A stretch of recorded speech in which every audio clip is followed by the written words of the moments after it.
The AEDs arrive, I'm going to turn it on and listen to the prompts. I'm going to continue my CPR.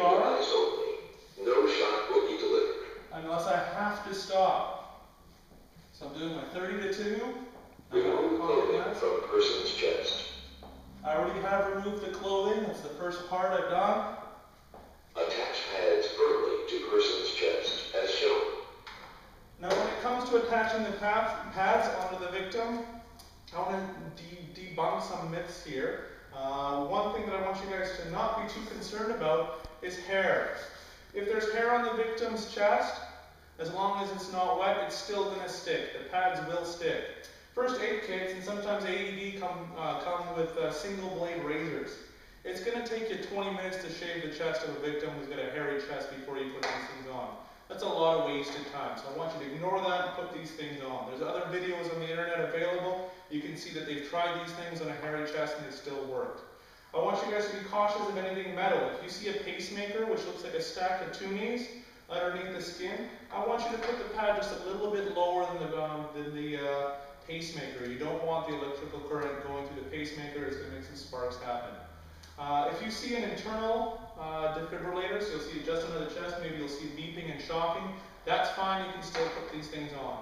The only thing I really want you guys to be concerned about is water. If you're in the same puddle as the victim, you can do a splash test.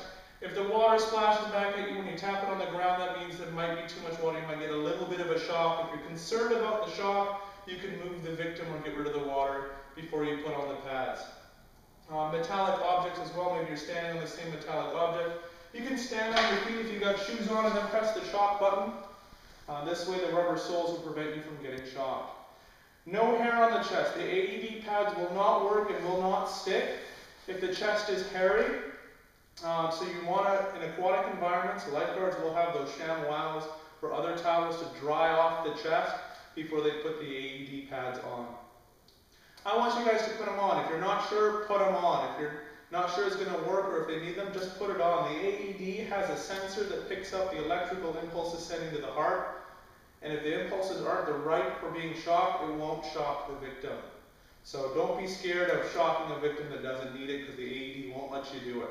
It'll tell you what to do, it'll help you with CPR, and some of them will even give you the rhythm to do CPR at. So if anything, the AED should make things easier.